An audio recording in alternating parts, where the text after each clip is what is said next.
ओम श्री परमात्मने नमः। श्रीमद्भागवत महापुराणम।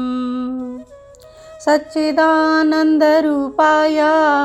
विश्वाउत्पत्ति आदि हेतवा तापत्रय विनाशाय श्रीकृष्णं वयं नमः। हे कृष्ण करुणा सिंधु दीनबंधु जगत्पते गोपेश गोपिका कांतम राधा कांतम नमस्तुते। एकादश स्कंद अध्याय 29वां।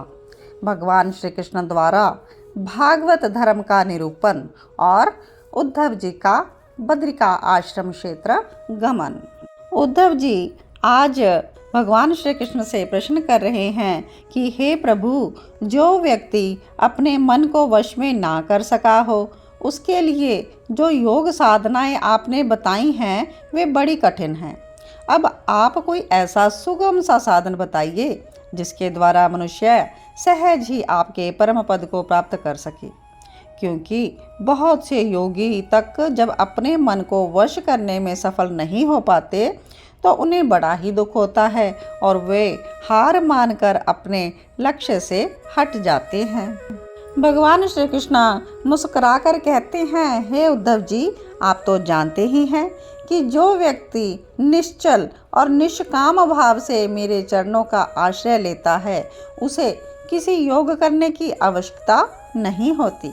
ब्रज की गोपियों ने कौन सी योग साधना की थी, फिर भी उनका निश्चल प्रेम ही मुझे उनके मध्य खींच कर ले गया था।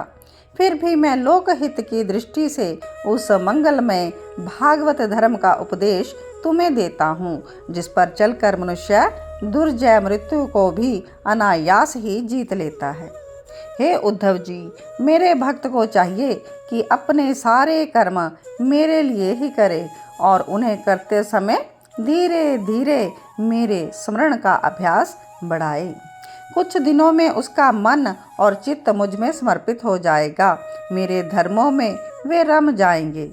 मेरे भक्त जहाँ भी हों वे वहीं रहें और वहाँ जिन देवताओं, असुरों और मनुष्यों के मध्य मेरे अनन्य भक्त हों उनके आचरणों का अनुसरण करें। शुभ पर्व के अवसरों पर पूर्ण मनोयोग के साथ नृत्य, गान और वाद्य आदि में हिस्सा ले। मुझे ही सभी प्राणियों और पदार्थों में देखें और उन्हें मेरा ही रूप मानकर उनका आदर सत्कार करें। हे उद्धव जी, जो भक्त अथवा साधक केवल इस ज्ञान दृष्टि का आश्रय लेकर संपूर्ण प्राणियों और पदार्थों में मेरा दर्शन करता है, ब्राह्मण या चंडाल में कोई भेद नहीं करता, सभी में समान भाव रखता है, उसे सच्चा ज्ञानी समझना चाहिए। कुछ ही दिनों में उसे सब कुछ ब्रह्म स्वरूप दिखने लगता है। उसके सारे संदेह स्वतः ही मिट जाते हैं और वह मेरा दर्शन करके मेरे परम धाम को प्राप्त कर लेता है। मुझे पाने का यह सरलतम उपाय है कि साधक सभी जीवों से निश्चल प्रेम करे और हिंसक वृत्ति का पूर्णतः परित्याग कर दे। उसे यही भावना रखनी चाहिए कि वह जो भी कर रहा है मेरे लिए कर रहा है। जो भी प्राणी इस संसार में दिखाई देते हैं वे सब मेरे ही तो द्वारा बनाए गए हैं। जो भी जड़ पदार्थ इस संसार में है वे सब मेरी ही तो रचना है, मुझसे अलग कुछ भी नहीं। हे उद्धव जी, यही मेरा भागवत धर्म है। इसको एक बार अपना लेने के उपरांत फिर किसी प्रकार की बाधा से नहीं डरना चाहिए। यह धर्म निष्काम है और मैंने ही निर्गुण होने के कारण सर्वोत्तम माना है। इस धर्म में साधक पर पड़ने वाला हर कष्ट हर्ष में परिवर्तित हो जाता है।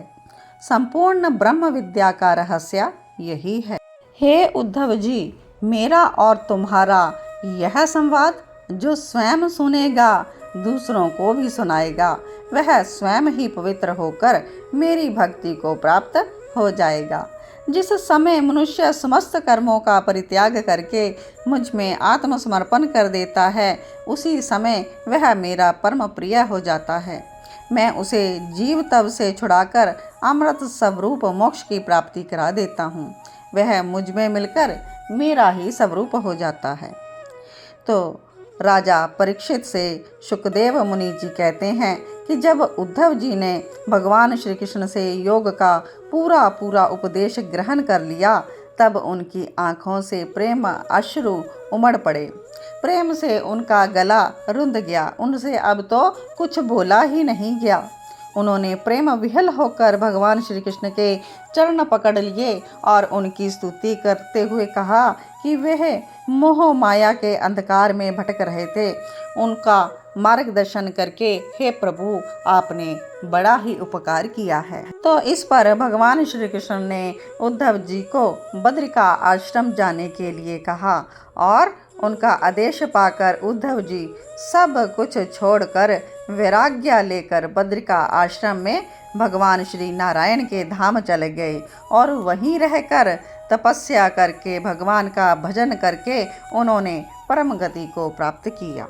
इति श्रीमद्भागवत महापुराणम श्री कृष्ण गोविंद हरे मुरारी हे नाथ नारायण वासुदेव श्री कृष्ण गोविंद हरे मुरारी हे नाथ नारायण वासुदेव हे नाथ नारायण वासुदेव हे नाथ नारायण वासुदेव।